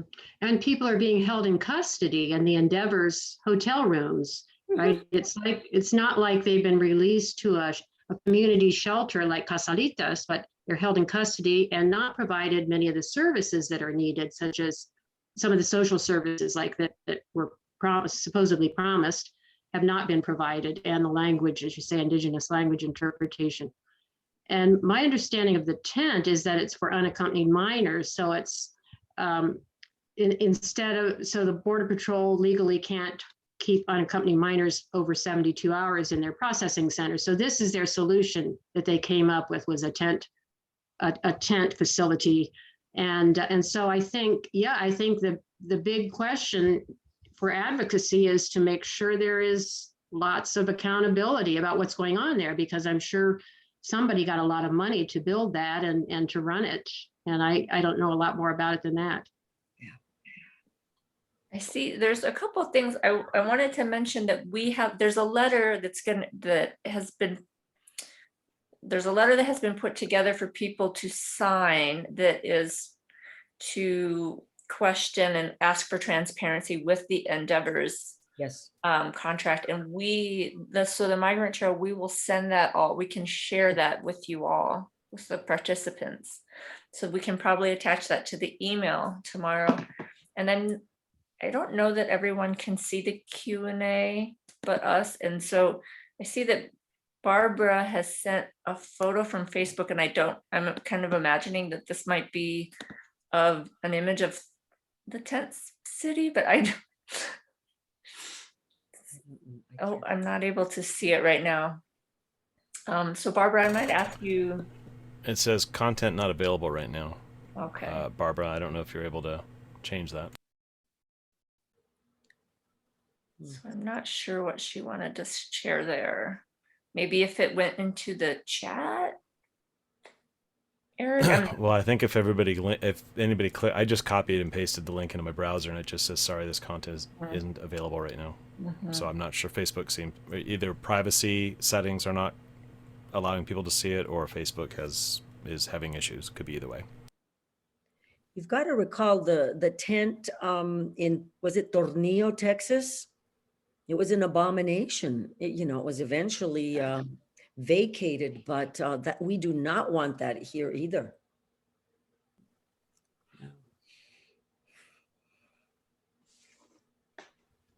Indeed, it's telling to see, so sort of try to even wrap our heads around the amount of resources that are given to this cruelty Yes. on a daily basis. And then also how it has accumulated over the past like 25 plus years now of really like of militarizing the border. Yes. And it's astounding. I think I had this sort of random thought today that here in here we have, so the photo is up.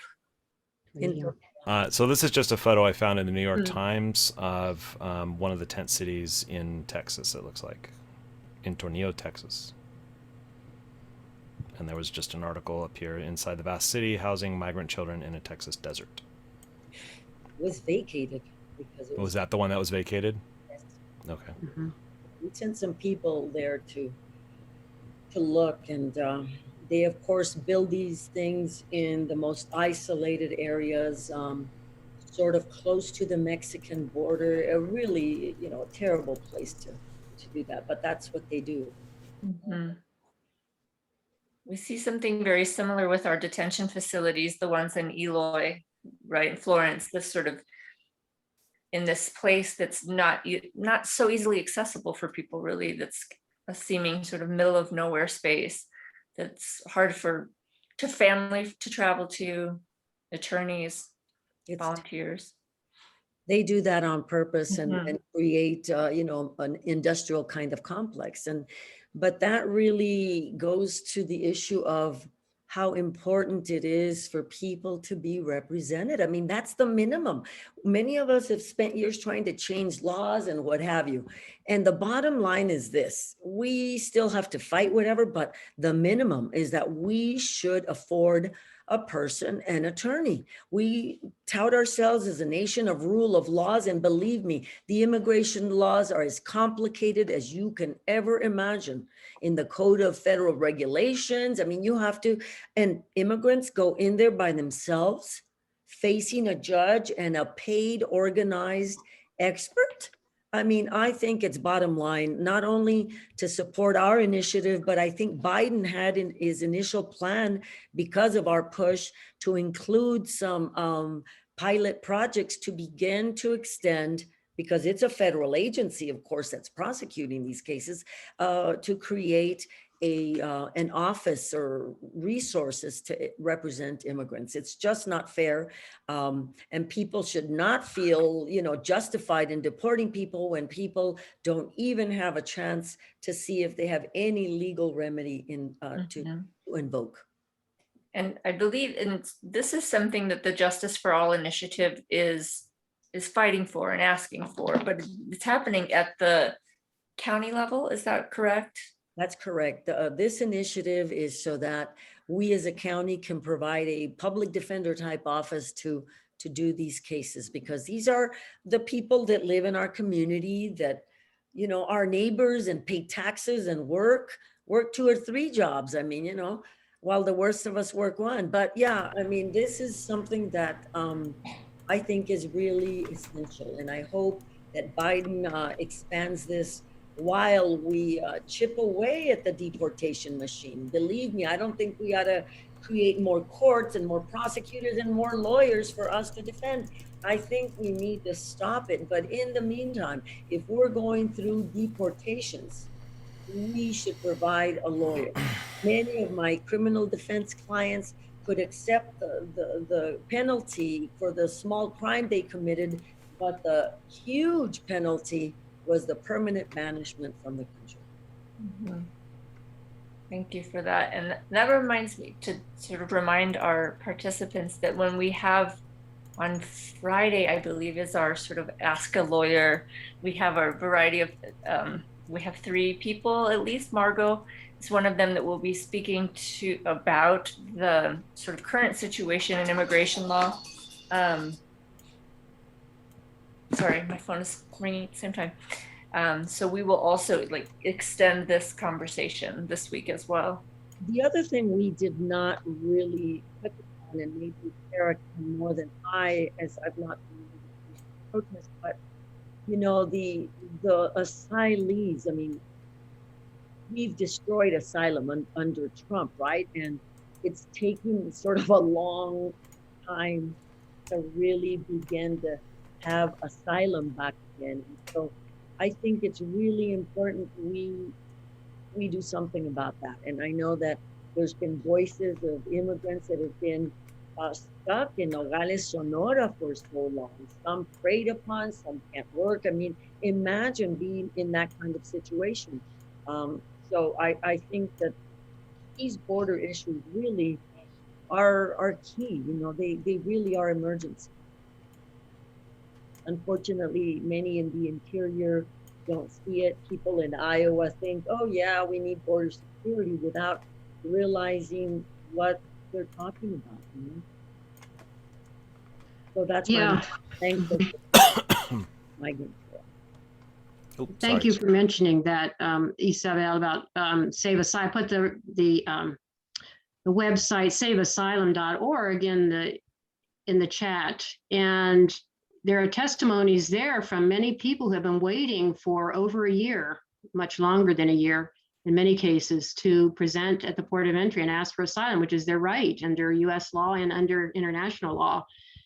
And while Biden has gotten rid of MPP, the so-called migrant protection protocols remain in Mexico program, but there hasn't been, at least here locally in Arizona, there hasn't been a way for people to present at the border unless you're in an extremely vulnerable situation and can provide proof of that. So, and yet we don't want what Kirsten Sinema has been advocating for, which is a speeding up of the asylum process. So we have to be really careful about what the senators, what the legislators are advocating for.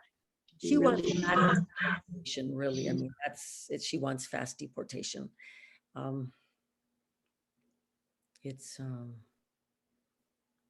There's a saying in Spanish, entre lo dicho y hecho hay gran trecho.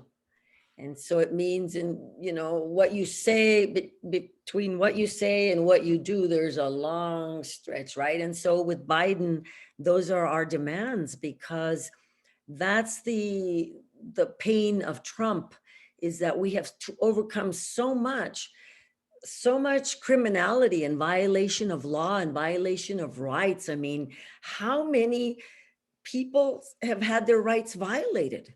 I mean, many, many, many under the COVID, you know, Title 42, whatever they want to invoke. So we have layer and layer of criminality and violations. We have Border Patrol agents that continue to act like they want. We have, you know, contractors that continue to, you know, want money for their walls. So we really have to do our work more than ever now that we've got at least a possibility to move things in a proper direction. Mm-hmm.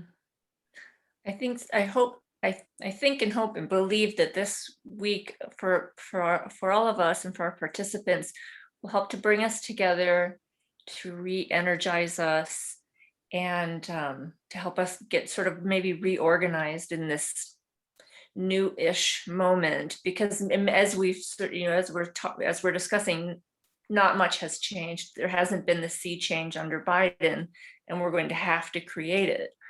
But perhaps we have the opportunity under this new administration. I'm not holding out great hope, but that doesn't mean we can't push for that future.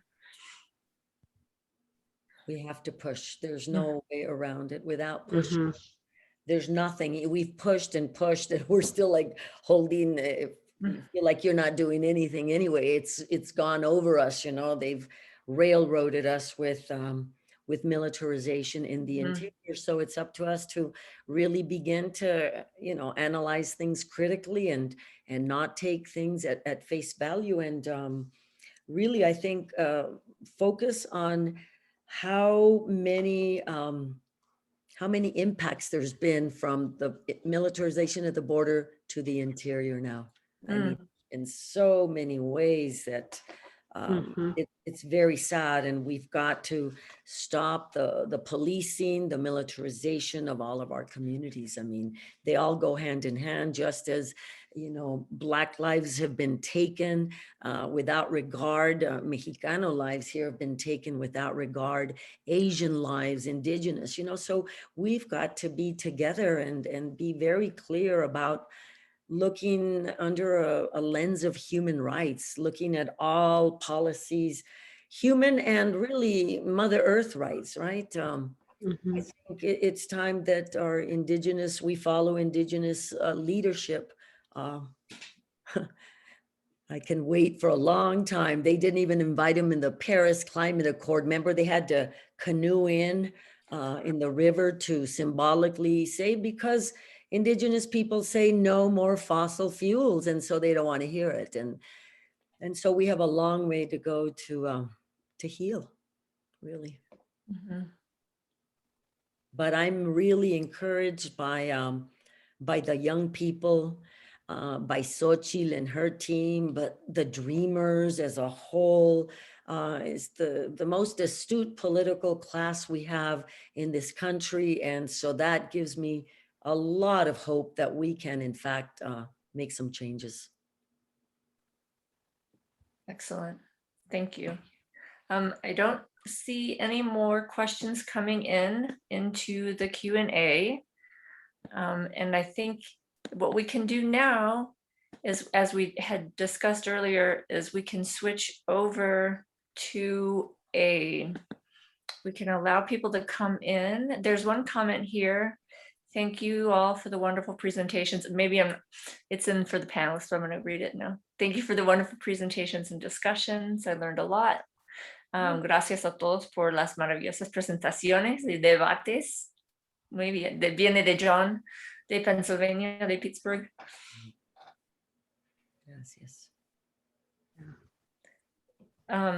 Eric, are we ready? Should we do our switch over? We can. So what we're going to do, folks, is we're going to make all of you panelists, and then you can see each other. Turn on your cameras. You can chat. Thank you so much to the panelists. And Jamie, thank you for facilitating. Maria, our interpreter, had to leave, but thank you to her as well. So we're going to take a minute and start making you all panelists so you can turn on your cameras and talk to each other. So just be patient with us. Thank you all. Gracias a ustedes por sus presentaciones.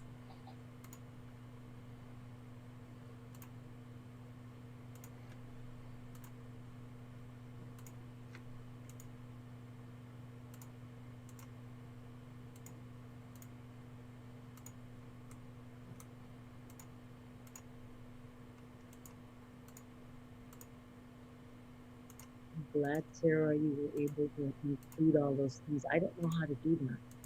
To include links on the chat. Oh, That's one thing I know, but I don't know much about it. Oh, that's great. did you need something with or help with something, Isabel? Oh, no. Okay.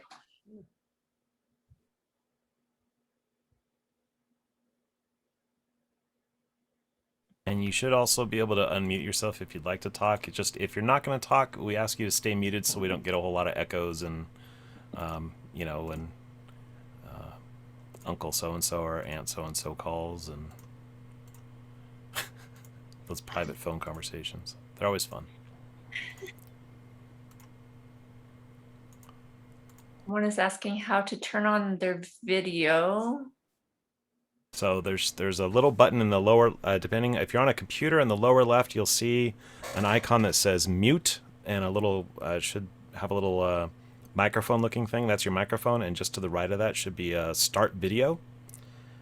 And you should be able to click on that. If you're on a mobile device, it might be at the top of your screen, and you might have to click on the more icon to see it, but it should show up on your. I can ask. I'll go through and ask people to turn on screens so that you can. You'll know what to do, and just. I'm going to go ahead and ask everybody just to turn on screens, and then you can.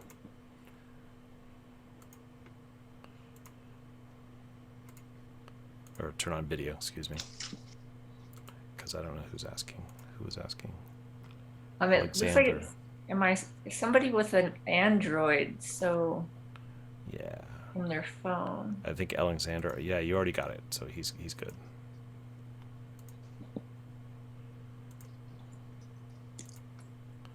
I don't know if I'm asking people twice here, but anyway, hello everybody.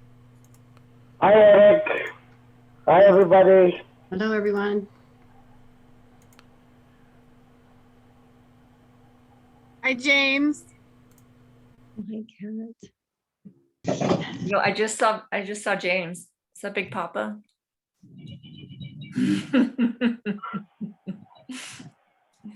I like babies. Oh, coming. I think I've asked everybody that has a video to turn on your video, so it's good to see everybody. Welcome. So I guess this is technically the end of our evening, right?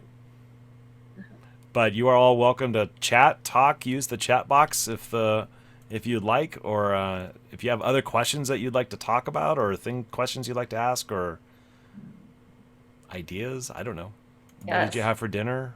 No, I don't know. The show and tell / talent portion of our evening. There you go. That's Thursday night, right? Or Friday night. What? I'm kidding. On the Migrant show, we do a talent show Friday night, right? Yes. Yes.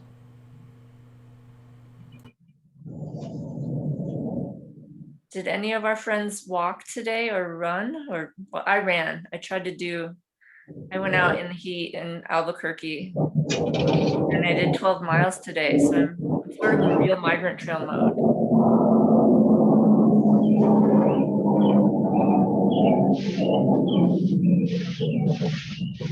I think, Phil, you've got a whole lot of wind or something, or somebody.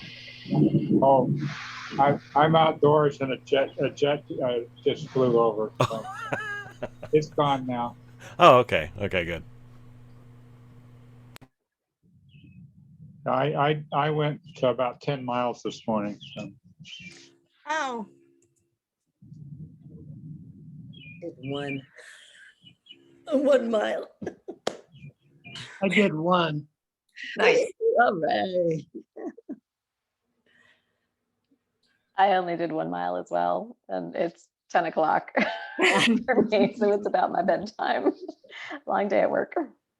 I found 2 baseballs.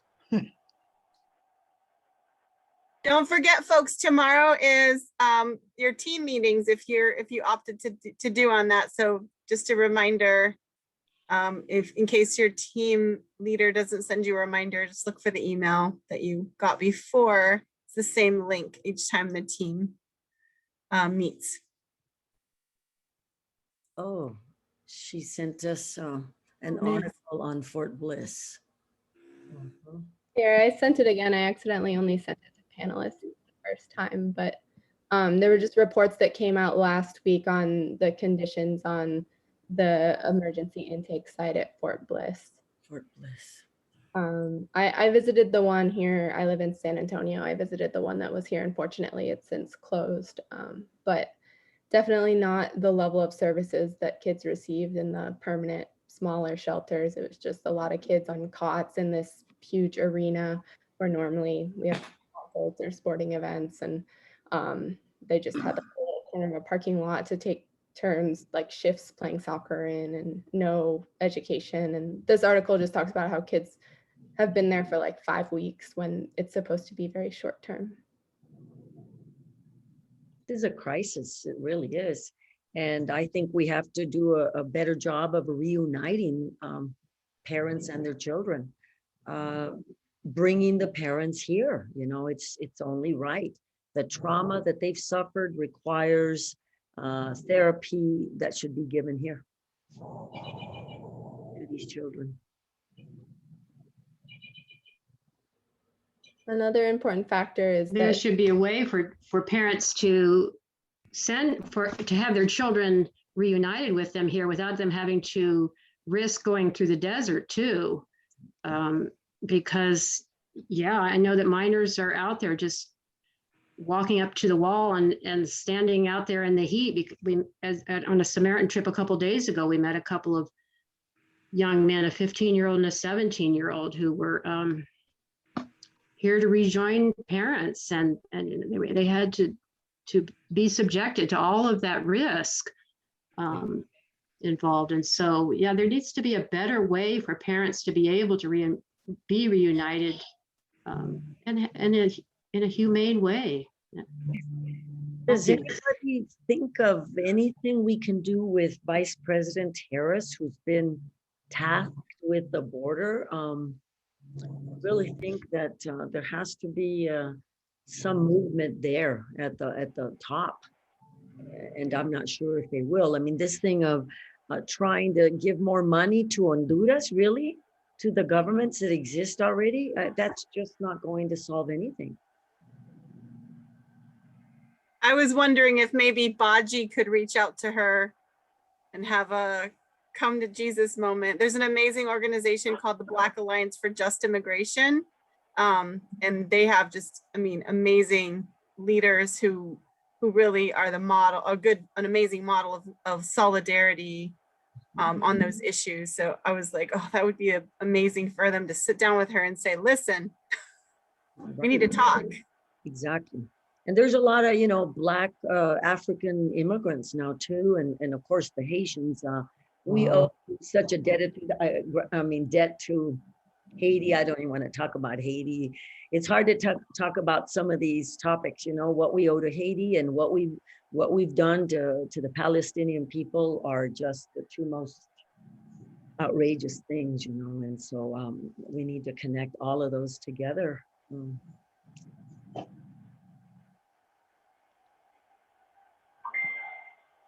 Another important factor is that with people being turned away under Title 42 expulsions instead of allowed to seek asylum earlier this spring, a lot of families, after they were turned away together, parents had to make the terrible decision to send their kids on their own because kids at least won't be turned back. So I think we can keep pushing on that policy. I work for the Immigration Justice Campaign with the American Immigration Council, and we have a take action on that, so I'll share it in the chat, because that really created a lot of unaccompanied minors, kids that didn't have to be unaccompanied. They were like artificially created unaccompanied kids. I feel that's like that's one thing people don't think about is like the right not to migrate, the right, you know, that we're not talking about just family reunification of bringing families back together after we've separated them, but not separating them in the first place, you know, it's family reunification as well.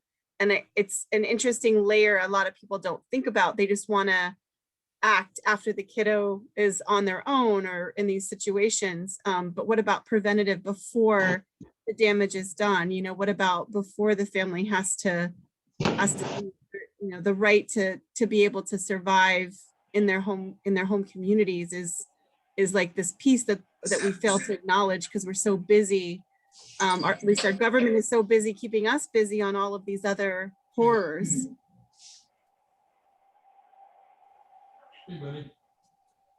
And the issue is worldwide.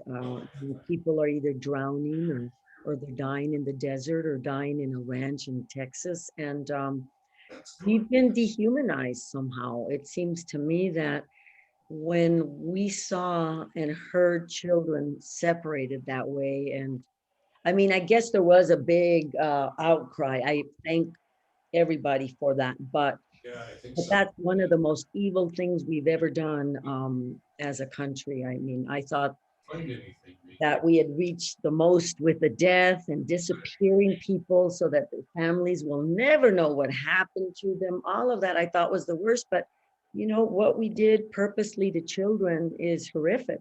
And that was, they were able to do that because we perfected the prosecution of illegal entries here in Tucson. And that's what they utilized in order to separate these parents from their children. It was just horrific.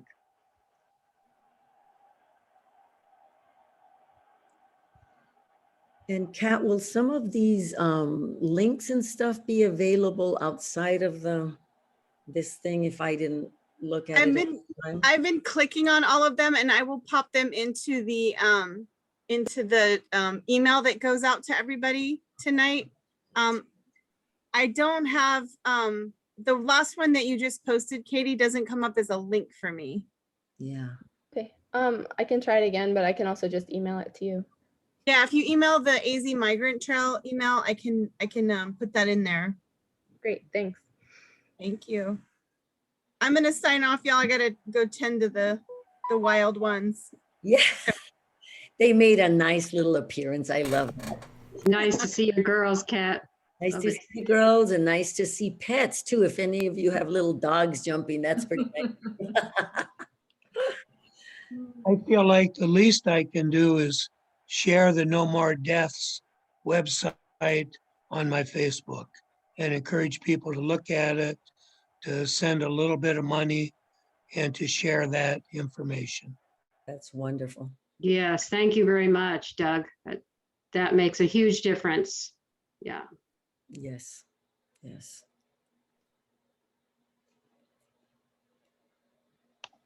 Oh, there it is. Well, I guess I just had to include the HTTPS. I see. Thank you, Katie. And I don't know if some of you have seen some of the actions by the deported vets too. They've got a very righteous cause as well. You know, many who have fought and served the country and then came home and were deported and live away from their homes as well. I mean, I guess there's so many categories of atrocities and suffering, but what we know is that the more wall and infrastructure that we continue to build, the more death we will have. There's no doubt about it. And it pains me to see, I cry when I see what they've done to our landscape here in Arizona. It's so painful because that is not easy to remediate or to fix, you know? You can't heal it immediately. And so the Tohono O'odham Nation has really suffered a lot as well, you know, in this fight.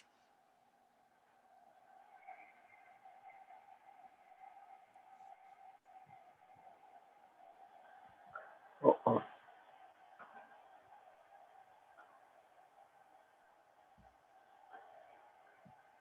Thank you for opening our eyes. Us people that live a ways away and just really don't know what's happening. Yeah. That's so great that you can share this.